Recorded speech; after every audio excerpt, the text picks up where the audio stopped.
ଯେତେବେଳେ ବି ଯେ କୌଣସି ଡିସିସନ ମୁଁ ନିଏ ପିଲା ଆଜି ପର୍ଯ୍ୟନ୍ତ ଯୋଉ ଦିନ ଆଜ୍ଞା କରିବା ପାଇଁ ଯାଏ ସେଦିନ ଭାରି ଆଜ୍ଞା କଷ୍ଟ ହୁଏ।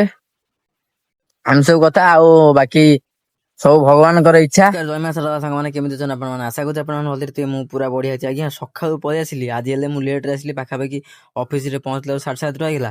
ସେତିକିବେଳେ ଆମ ସିଷ୍ଟମ ଆଜ୍ଞା କାମ କଲାନି। ପାର୍ସଲ ସମସ୍ତେ କିଛି କିଛି ମାରି ଦେଇଛନ୍ତି, ଆଉ ମୁଁ କିଛି ପାର୍ସଲ ମାରି ଦେଇଛି। ଦେଖୁନାହାନ୍ତି ଆଜ୍ଞା, କିଛି ସମୟ ବସିକି ଉଠିଲା ପରେ ଆଜ୍ଞା ପାର୍ସଲ ଏବେ ଦୁଲ ଦୁଲ କି ମରା ହଉଛି। କାହିଁକି ନା ପୁରା ସିଷ୍ଟମଟା ଆଜ୍ଞା ନଙ୍ଗା କାମ କରୁଛି। ତ ଦୁଲ ଦୁଲ କି ପାର୍ସଲ ମାରିଦେଇକି ଆଜ୍ଞା ଏବେ ପଳେଇ ଆସିଲି ଆମ ଜାନକିଆ ଦୋକାନ ବିଲାହାଟ। ଭାଇ ଆମର ବସିଛନ୍ତି ପୁରା ହିରୋ କି ହସ ନାହାନ୍ତି। ଦୋକାନ ଭିତରେ ବୁଲିଯିବା ଆଜ୍ଞା। ଅଫ୍ ସିଜିନ ପାଇଁ ବହୁତ ବହୁତ ବଢିଆ ବଢିଆ ମାଲ ସବୁ ଆସି ଭାଇଙ୍କର ପଶିଛି ଦୋକାନରେ। ହେଲେ କଣ କରିବି ଆଜ୍ଞା, ମୁଁ ତ ସେ ଅନଲାଇନରୁ ମଗେଇ ଦଉଛି, ଆଉ ତ ଦୋକାନ ଫୋକାନ କୁଆଡେ ଯାଉନି ପ୍ରାୟ। ଆଉ କଣ ଦେଖା ହେଇଛନ୍ତି ବାବୁଜଙ୍କ ଘରେ ମନ ନା ବଲ କଣ ପିଲାଙ୍କର ନେଇ ପଳଉଛ? ବଲ ଆମ ସେଠି ମିଳୁନି ତ। ଆମ ସେପଟେ ବଲ ବି ଅଭାବ ପଡିଗଲା।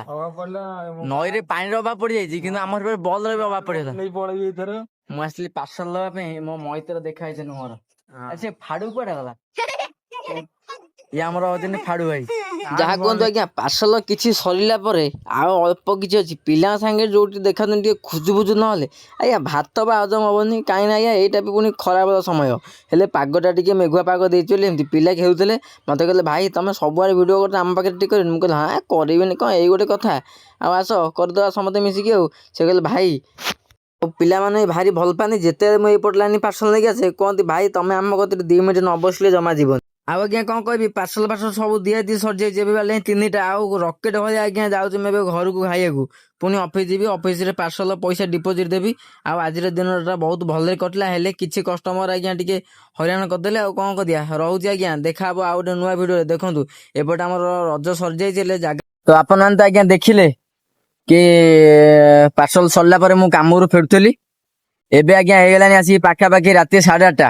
ଆଉ ଆସିଥିଲି ନରେନ୍ଦ୍ରପୁର ବଜାରକୁ।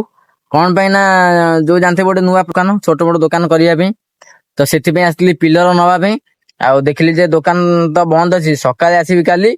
ଆଉ କାଲି ଦେଖିବି, କାଲି ବି ଗୋଟେ ଦିନ ମୁଁ ଛୁଟି ନେଇଛି ସାରଙ୍କ ଠାରୁ। ଆଉ ବହୁତ କିଛି କାମ କାଲି ବି ଗୋଟେ ଦିନରେ ହେଇଯିବ, ଆପଣମାନେ ଦେଖିବେ।